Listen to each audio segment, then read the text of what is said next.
Quand l'amour se mêle aux lois migratoires, le débat s'enflamme. La France a-t-elle trouvé un moyen de limiter l'immigration ou protège-t-elle simplement l'institution du mariage?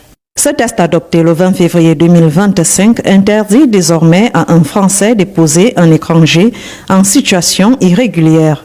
Une mesure qui, selon ses défenseurs, vise à endiguer les unions arrangées permettant d'obtenir un titre de séjour. Mais pour ses opposants, c'est une entrave au droit fondamental de choisir son conjoint. Le mariage est un droit garanti par la Constitution et les conventions internationales. En 2003 déjà, le Conseil constitutionnel avait rappelé qu'un sans-papier pouvait se marier. Alors cette nouvelle loi est-elle conforme à ces principes? Les recours n'ont pas tardé. En attendant, de nombreux couples mixtes voient leur avenir suspendu à cette interdiction.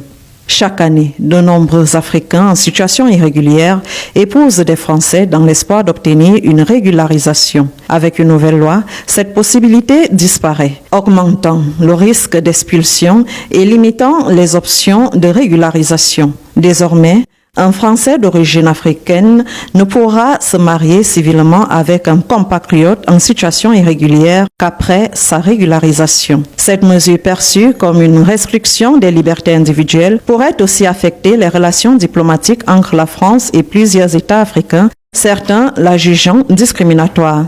Cette loi s'ajoute aux nombreuses réformes migratoires récentes et pose une question essentielle. Jusqu'où peut aller un État pour contrôler l'immigration sans empiéter sur les droits fondamentaux? Un équilibre délicat où l'amour et l'administration semblent plus que jamais en désaccord.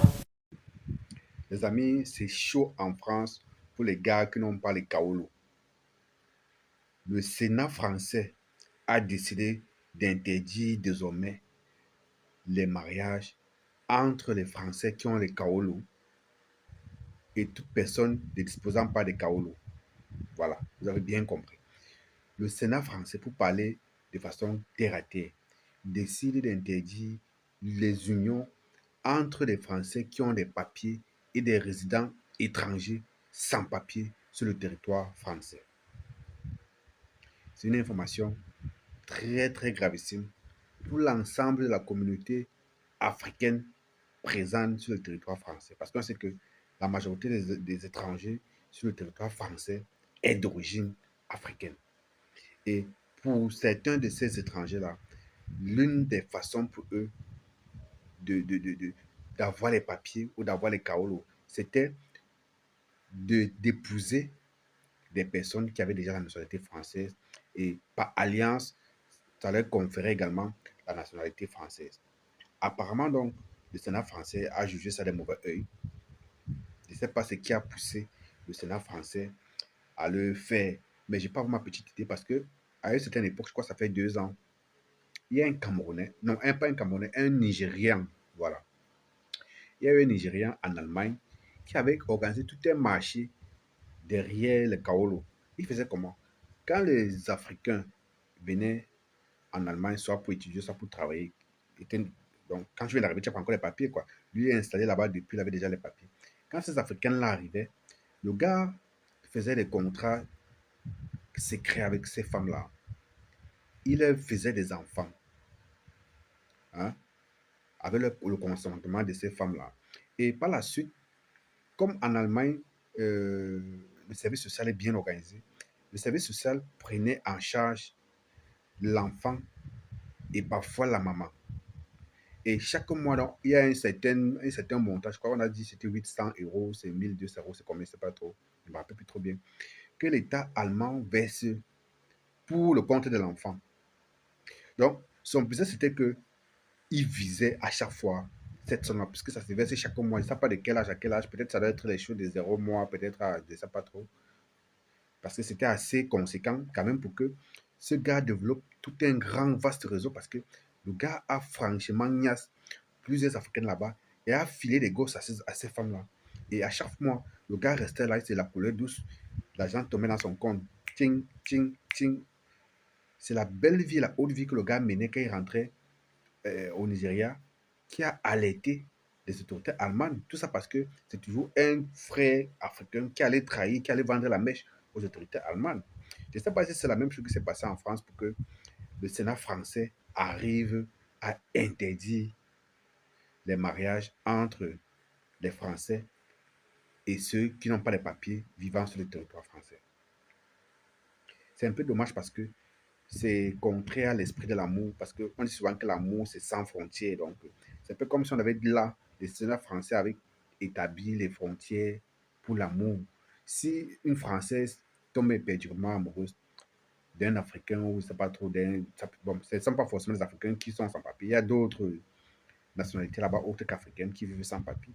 Si une ressortissante française file un bond d'amour avec une personne qui n'a pas les papiers vivant en France, comment est-ce qu'elle va faire? Donc, ça va se cantonner seulement au vient, on reste à une relation frivole ou simple comme ça, simpliste comme ça, là, à cause de la loi. C'est un peu dommage pour la spontanéité de l'amour, pour la magie de l'amour, en fait. C'est un peu dommage. Bon, en tout cas, les gars vont s'accommoder. Les gars vont essayer de trouver une autre façon. Je ne sais pas.